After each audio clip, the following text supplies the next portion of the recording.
and a stronger conscience than any other president I've known.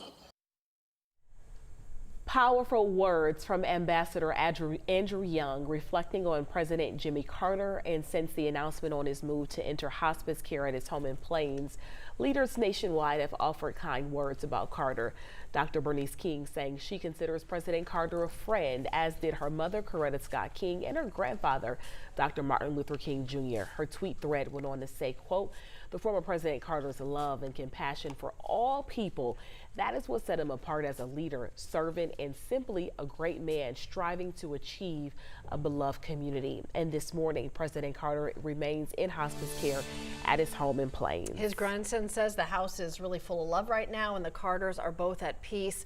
We have crews in Plains and in Atlanta following the latest for you. We start, though, in Plains with 11 Alive's Molly Oak. Molly, this is a town of about 600 people, but a town people around the world know about because of President Carter. Yeah, and as you mentioned, there's a lot of love in that house, but there's a whole lot of love all through this town for President Carter and his entire family.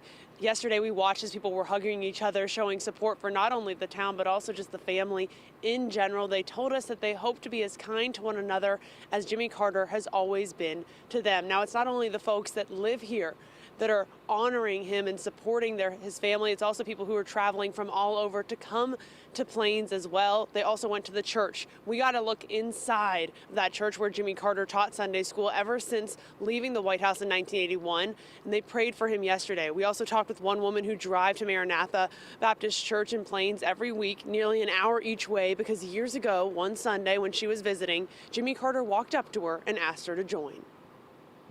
No sorrow, just thankfulness, but tears. But I'm just thankful for the example and the life that he's led.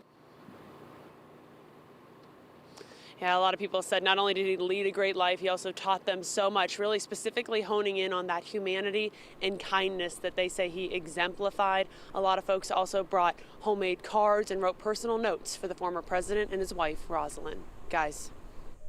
Here in Atlanta, reaction has been pouring in from leaders and members of the community. 11 Alive's Ariana Maniz continues our team coverage live right now at the Carter Center with more. Ariana, these are just words that you definitely want people to say about you when you enter this phase of your life. Definitely. Good morning, Aisha. President Carter, he had an enormous impact throughout the world, but also here in Georgia, and people who worked alongside the former president are reflecting on who he was as a president and also as a person. Now, President Carter, he appointed more women and people of color than all of his predecessors combined, and Ambassador Andrew Young represents that legacy, who served as Carter's ambassador to the United Nations. We spoke to Ambassador Young, who said the Black community believed in President Carter from the beginning. He said President Carter was the most disciplined person he's ever met, and his upbringing helped shape him into the man that he became.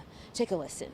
He grew up in an area that was poor and both black and white, and he didn't segregate poverty. I'd say the priority issue in his cabinet was world peace.